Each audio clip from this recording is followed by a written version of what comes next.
Hi friends, welcome back to my channel. ఇక్కడ వచ్చేసి white కలర్లో వచ్చినాయి కదండి ఆకులు.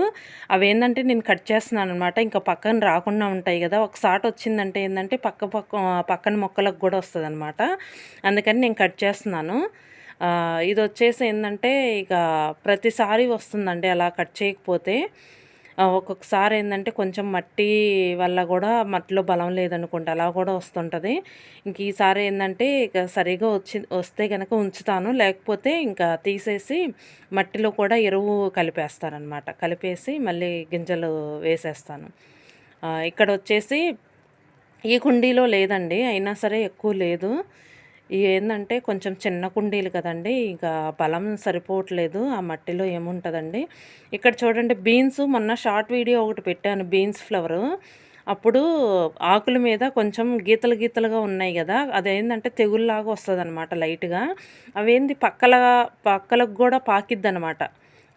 అన్నిటికి వస్తదనమాట. ఇంకా చాలా వచ్చేసింది. మేమేందంటే ఇంక ఊరెళ్ళొచ్చిన పట్టించుకోలేదు కదా, ఇక ఏందంటే కట్ చేస్తున్నాను. లేకపోతే మొత్తం చెట్టు మొత్తం వచ్చేస్తదండి. ఇప్పుడే పూత పడుతుంది, బీన్స్ వస్తాయి.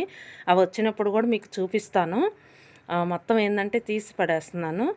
ఏందంటే మొత్తం పాకిపోయిద్ది కదా, అందుకని తీసేస్తున్నాననమాట. ఇవి కట్ చేస్తే ఏందంటే రాకుండా ఉంటాయి. ఇప్పుడు చూసారు కదా ఆకుల మీద ఎలా ఉన్నాయో మచ్చలుగా.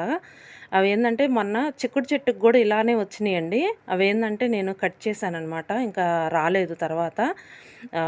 ఎప్పుడు కట్ చేస్తూ ఉండాలి, చూసుకుంటా ఉండాలండి. మొక్కలు అనుకుంటాం గానీ అవి చూసుకుంటా ఉండాలి.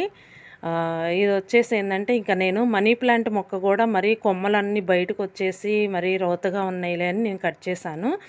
ఇదండి వీడియో. వీడియో గనక మీకు నచ్చితే లైక్ చేయండి, షేర్ చేయండి, సబ్స్క్రైబ్ చేయండి. Thank you for watching.